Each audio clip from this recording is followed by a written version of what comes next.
नमस्कार दोस्तों, स्वागत है आपका हमारे YouTube चैनल जीके ट्रैकर पे। देखिए फ्रेंड्स, आज के वीडियो में हम बात करेंगे जो हमारी एक सीरीज है उत्तराखंड परीक्षा वाणी संक्षिप्त अवलोकन 2024। इस सीरीज में हम पूरे संक्षिप्त अवलोकन को यहाँ पर इस प्रकार प्रश्नों के रूप में कवर कर रहे हैं। अभी तक हमने इस सीरीज की 30 पार्ट में 1500 क्वेश्चंस को कवर कर लिया है। अगर आपने इस सीरीज की पिछली क्लासेस को नहीं देखा है तो आप उनको प्लेलिस्ट में जाके देख सकते हैं। इस सीरीज के माध्यम से आपकी जो लेटेस्ट परीक्षा वाणी है उसका एक क्विक रिवीजन हो जाएगा। पूरी परीक्षा वाणी के इस प्रकार प्रश्न आपको देखने को मिल जाएंगे उसकी समरी के।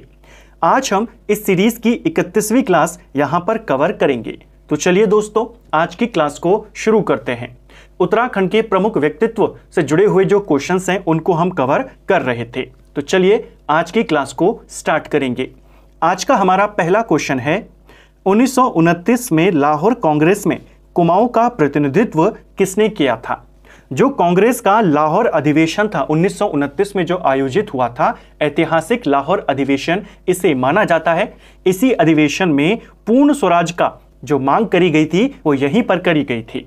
इस ऐतिहासिक लाहौर अधिवेशन में कुमाऊं का प्रतिनिधित्व किसने किया था? ये किया था हर्षदेव औली ने। हर्षदेव औली को काली कुमाऊं का शेर भी कहते हैं और इनको कुमाऊं का मुजोलिनी के नाम से भी जाना जाता है। ये क्वेश्चन पेपर में बन सकते हैं। हर्षदेव औली का जन्म चंपावत में होता है। चंपावत के खेती खान में इनका जन्म हुआ था। कुमाऊं के एक प्रसिद्ध स्वतंत्रता सेनानी हैं। ठीक है, जो अंग्रेज थे वो इनको मुजोलिनी कहते थे, बाकी इन्हें काली कुमाऊं का शेर कहा जाता है। ठीक है, एक क्वेश्चन इनको लेकर यहीं पर याद करिए, साथ में नोट करिए। 1930 में जो जंगलात कानून के विरुद्ध उत्तराखंड में सविनय अवज्ञा आंदोलन चला, उस आंदोलन का नेतृत्व कुमाऊं में, खासकर चंपावत में इन्होंने किया था। ठीक है, नेक्स्ट है, उत्तराखंड की धरती पर गांधी आंदोलन को शुरू करने का श्रेय किसे जाता है? तो उत्तराखंड की धरती पर गांधीवादी आंदोलन शुरू करने का श्रेय प्रयाग दत्त पंत को जाता है। प्रयाग दत्त पंत की बात करें तो ये आपके पिथौरागढ़ जनपद के हैं और इन्हें गांधीवादी आंदोलन शुरू करने का श्रेय है उत्तराखंड में। अगला, स्वतंत्रता संग्राम में कुमाऊं का योगदान पुस्तक के लेखक कौन है? हमने इस किताब को कुछ दिन पहले भी कवर किया था जब हमने उत्तराखंड की इंपॉर्टेंट किताबों को देखा, उनके रचनाकारों को देखा।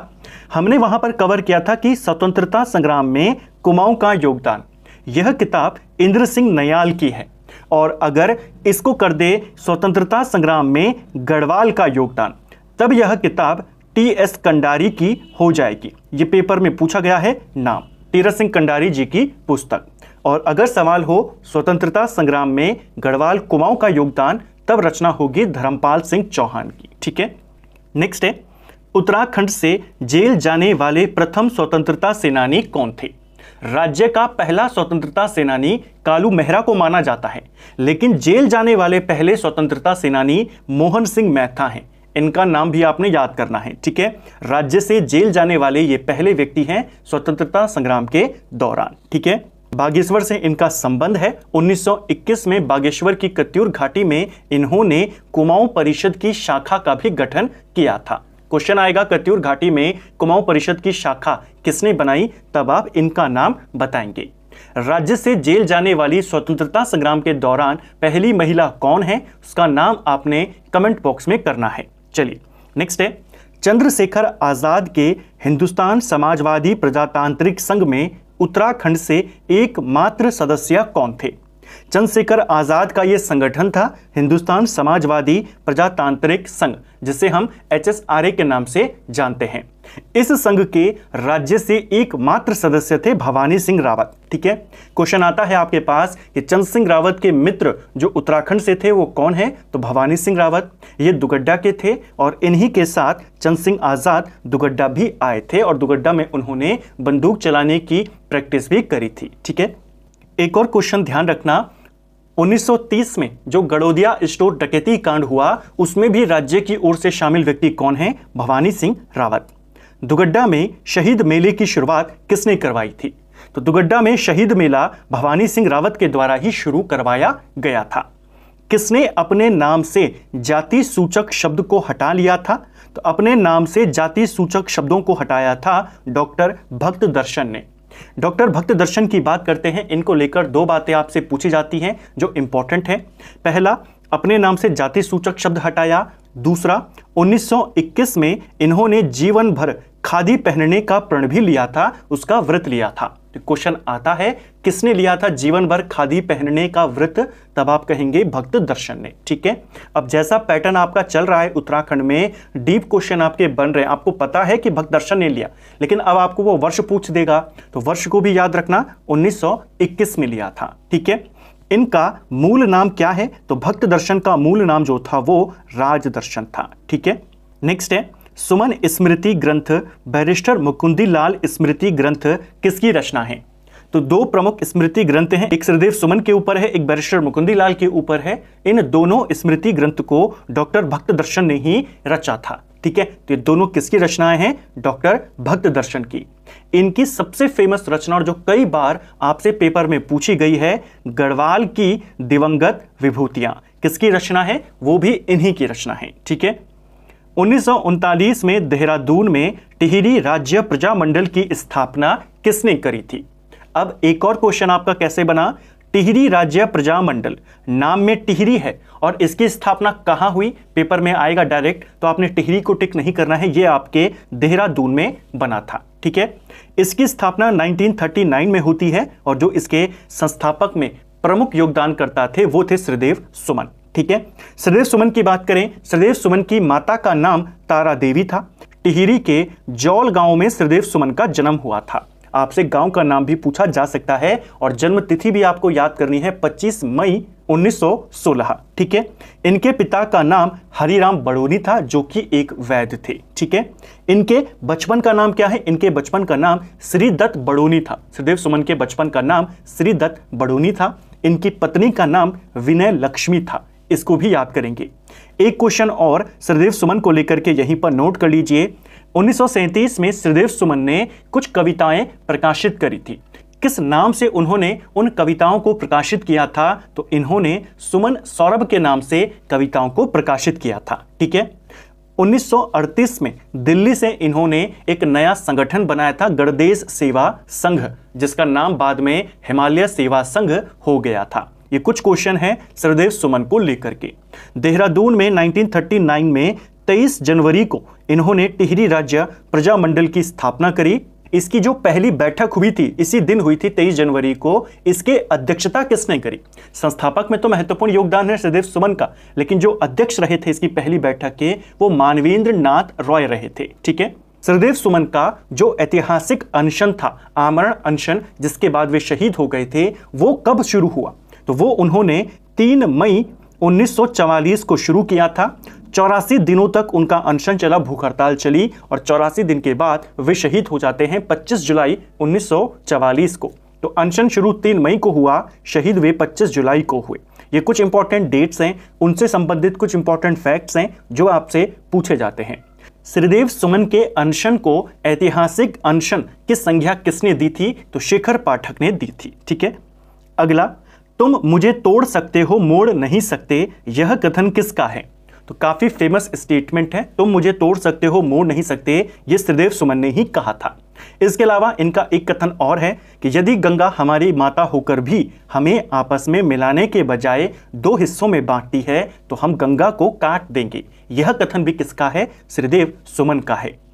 उत्तराखंड के लिए यूपी सरकार में अलग से पर्वतीय विकास मंत्रालय का गठन किसने किया था। तो उत्तराखंड के लिए उत्तर प्रदेश सरकार के द्वारा एक अलग पर्वतीय विकास मंत्रालय ये बनाया गया था और इस मंत्रालय का गठन हेमवती नंदन बहुगुणा ने किया था। हेमवती नंदन बहुगुणा उत्तर प्रदेश के मुख्यमंत्री रहे थे। 1973 से लेकर 75 के बीच में ये यूपी के सीएम रहे। इसी बीच में इन्होंने उत्तराखंड के लिए एक पर्वतीय विकास मंत्रालय बनाया था। ठीक है, उत्तराखंड के लिए, यानी कि उस समय अलग राज्य तो था नहीं, तो जो उस समय हमारे पहाड़ी जिले थे उनके लिए यह बनाया था। ठीक है, अगला, हेमवती नंदन बहुगुणा ने किस पार्टी का गठन किया था।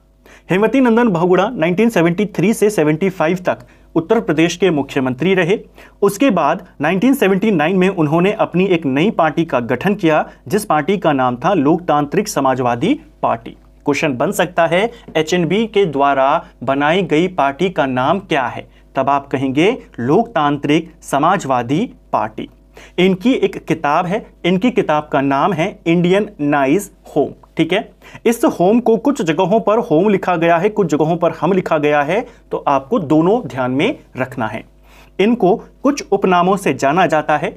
हेमवती नंदन बहुगुणा को गढ़वाल का चंदन कहा जाता है। इसके अलावा इन्हें धरती पुत्र और हिमपुत्र के नाम से भी जाना जाता है। ठीक है, 1984 में लोकसभा चुनाव ये लड़े थे और अमिताभ बच्चन से हार गए थे इलाहाबाद से, इसको भी ध्यान रखना। ठीक है, एक और क्वेश्चन याद करना, जो पूर्व मुख्यमंत्री थे यूपी के चंद्रभानु गुप्त ने हेमवती नंदन बहुगुणा को नटवर लाल की उपाधि दी थी, या नटवर लाल उनको उपनाम दिया था।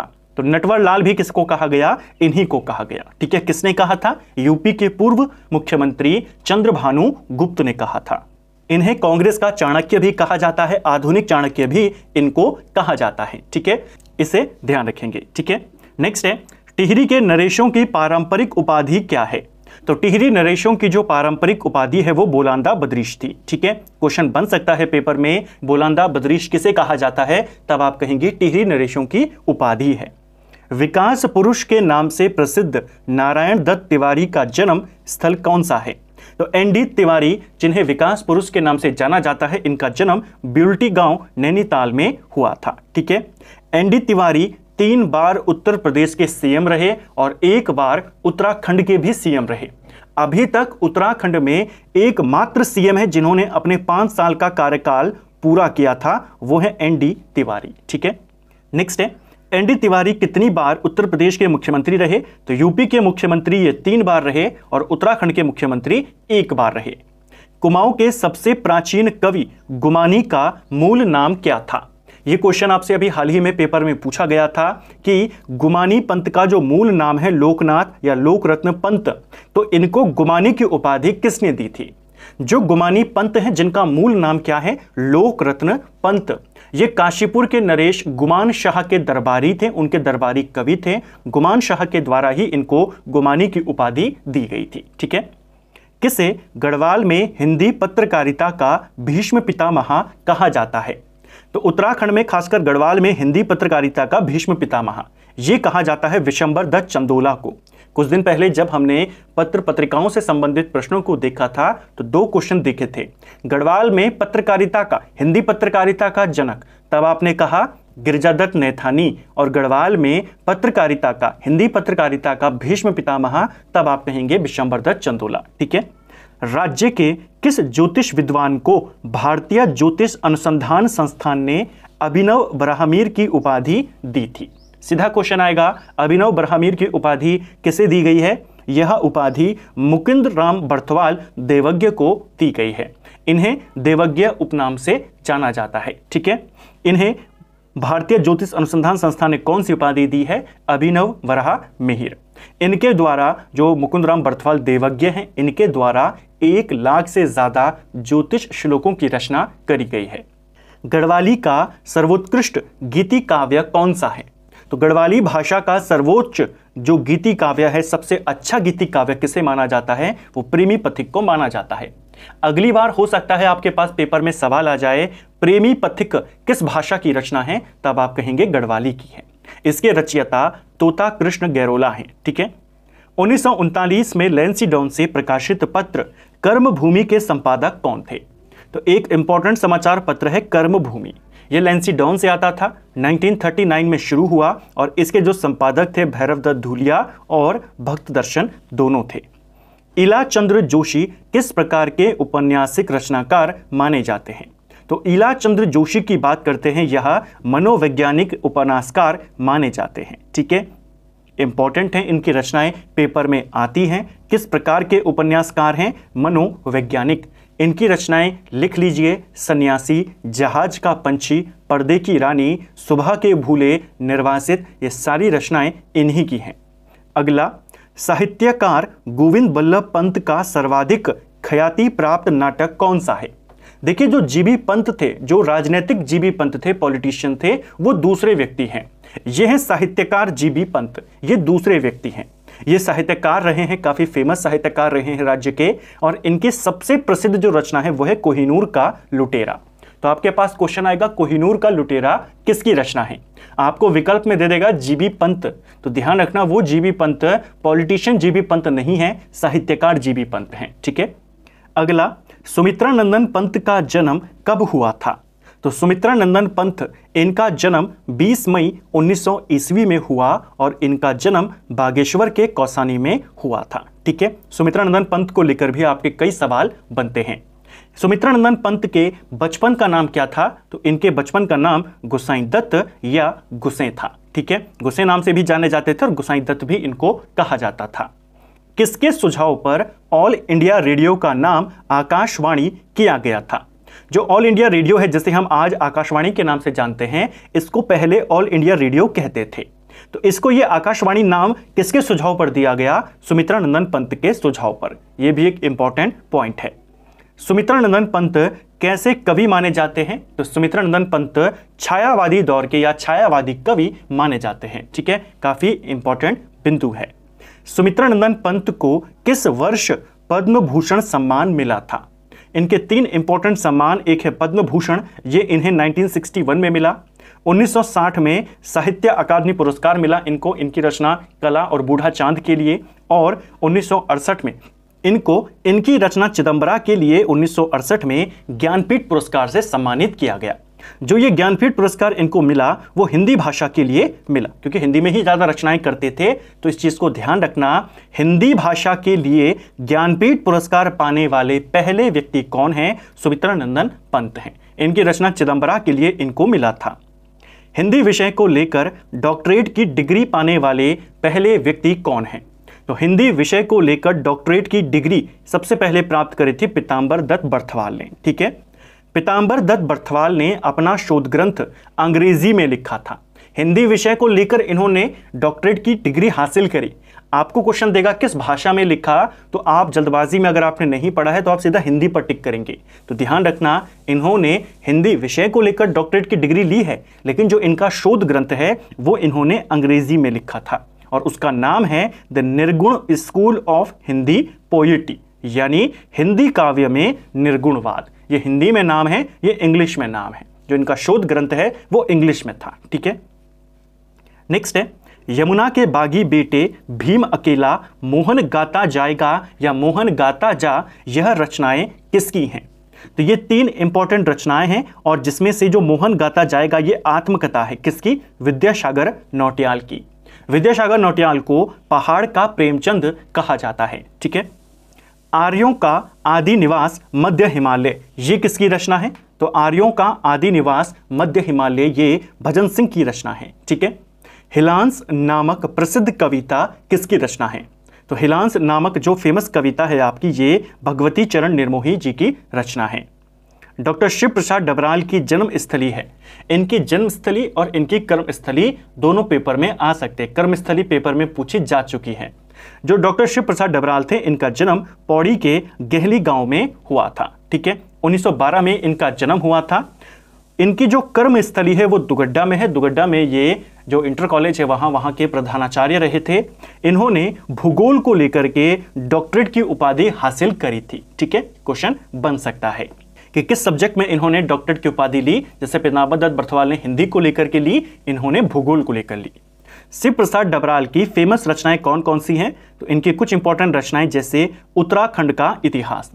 उत्तराखंड का इतिहास इन्होंने 12 खंडों में लिखा है। ठीक है, क्वेश्चन आता है उत्तराखंड का इतिहास किसकी रचना है, शिव प्रसाद डबराल। कितने खंड में है, 12 खंड में। इसके अलावा उत्तराखंड यात्रा दर्शन, उत्तराखंड के अभिलेख व मुद्रा, ये सारी रचनाएं किसकी हैं, शिव प्रसाद डबराल।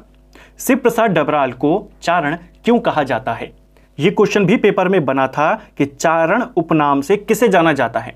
तो चारण उपनाम से शिव प्रसाद डबराल को जाना जाता है। और क्यों जाना जाता है, इनके घुमक्कड़ी स्वभाव के कारण इनको चारण कहा जाता है। ठीक है, एनसाइक्लोपीडिया ऑफ उत्तराखंड किसको कहते हैं, तो उत्तराखंड का एनसाइक्लोपीडिया, उत्तराखंड का ज्ञानकोश, ये कहा जाता है शिव प्रसाद डबराल को। ठीक है, किसे निराला के समान कवि माना जाता है। देखिए, जो सूर्यकांत त्रिपाठी निराला हैं उनके साथ इनकी तुलना होती है। सीधा क्वेश्चन बन जाएगा राज्य के किस कवि की तुलना सूर्यकांत त्रिपाठी निराला से होती है, तब आप कहेंगे चंद्र कुंवर बर्थवाल। ठीक है। इनकी जो फेमस रचना है वो है हिमवंत। तो हिमवंत किसकी रचना है? चंद्र कुंवर बर्थवाल की है। काफल पाको गीत के रचनाकार कौन है? काफी फेमस गीत है काफल पाको और इसके जो रचयिता हैं वो चंद्र कुंवर बर्थवाल ही हैं। 1956 में कोटद्वार से सत्यपथ साप्ताहिक का प्रकाशन शुरू किया था। किसने शुरू किया था? तो 1956 में कोटद्वार से एक पत्रिका यहां पर आनी शुरू हुई जिसका नाम था सत्यापथ और इसे ललिता प्रसाद नैथानी ने शुरू किया था। ललिता प्रसाद नैथानी की कुछ रचनाएं हैं जैसे गढ़वाली चित्रकला शैली, मालिनी सभ्यता के खंडर और कर्ण आश्रम। ये तीनों रचनाएं किसकी हैं? ललिता प्रसाद नैथानी की हैं।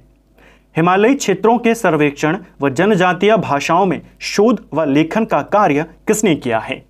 तो एक प्रसिद्ध भाषा वैज्ञानिक के तौर पर इनको जाना जाता है।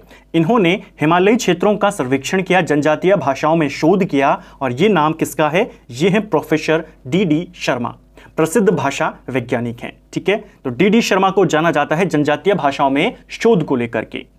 अंतर्राष्ट्रीय बायोग्राफिकल सेंटर कैम्ब्रिज के द्वारा प्रोफेसर डी शर्मा को किस वर्ष का अंतर्राष्ट्रीय व्यक्ति घोषित किया गया था? तो जो ये संस्था है आपकी अंतर्राष्ट्रीय बायोग्राफिकल सेंटर कैम्ब्रिज, इसके द्वारा 1997-98 के लिए जो अंतर्राष्ट्रीय व्यक्ति घोषित किया गया वो डी शर्मा को घोषित किया गया था। ठीक है। संस्कृत साहित्य के किस विद्वान को बिना पीएचडी की डिग्री के डीलिट की उपाधि दी गई थी? तो संस्कृत साहित्य के विद्वान हैं और बिना पीएचडी किए इनको डीलिट की उपाधि दी गई, डॉक्टरेट की उपाधि दी गई। वो थे डॉक्टर शशिधर शर्मा। बिना पीएचडी के इनको डॉक्टरेट की उपाधि, डीलिट की उपाधि मिली थी। ठीक है। संस्कृत में योगदान के लिए शशिधर शर्मा को किस वर्ष सर्टिफिकेट ऑफ ऑनर्स दिया गया था? तो यहां इन्हें 1985 में मिला था। 1947 में देहरादून से प्रकाशित युगवाणी के संपादक कौन थे? तो भगवती प्रसाद पांथरी थे और उनके साथ गोपेश्वर कोठियाल थे। विकल्प पत्रिका का प्रकाशन किसने किया था? तो विकल्प पत्रिका का प्रकाशन और एक सांस्कृतिक पत्रिका थी जनपक्ष, इनका प्रकाशन किसने किया था? शैलेश मटियानी ने किया था। गढ़वाल के लोक नृत्य गीत किस विद्वान का शोध ग्रंथ है? तो गढ़वाल के लोक नृत्य गीत किसकी रचना है? शिवानंद नौटियाल की रचना है। इसी प्रकार तपोभूमि गढ़वाल, ये किसकी रचना है? तो तपोभूमि गढ़वाल भी शिवानंद नौटियाल की रचना है। ठीक है। अ लिंग्विस्टिक स्टडी ऑफ जौनसारी किसकी रचना है? कुछ दिन पहले हमने इसको कवर किया था। A linguistic study of Jaunsari doctor Uma Shankar Satish की रचना है। और आज का last question, encyclopedia of Indian tribes, जिसे 12 खंडों में लिखा गया है, भारतीय जनजातियों का ज्ञानकोश, और इसके अलावा सामाजिक विज्ञान हिंदी विश्वकोश, ये रचनाएं किसकी हैं? तो भारतीय जनजातियों के ऊपर एनसाइक्लोपीडिया 12 खंडों में लिखा है डॉक्टर श्याम सिंह सस्सी ने। इनको भी ध्यान रखेंगे। मानव शास्त्र के एक फेमस विद्वान हैं, इनको लेकर सवाल बन सकता है इनकी रचना को लेकर के। ठीक है। तो फ्रेंड्स, ये था हमारा आज का वीडियो जिसमें हमने उत्तराखंड परीक्षा वाणी के 31वें पार्ट को यहां पर कवर किया और 1550 क्वेश्चन अब हम यहां पर कवर कर चुके हैं। उम्मीद करता हूं आपको आज का वीडियो पसंद आया होगा। अगर आपको ये वीडियो पसंद आई है तो वीडियो को लाइक करें, चैनल पर नए हैं तो सब्सक्राइब करें, अपने दोस्तों के साथ शेयर करें। वीडियो आपको कैसा लगा कमेंट बॉक्स में हमें ज़रूर बताएं। Thank you friends.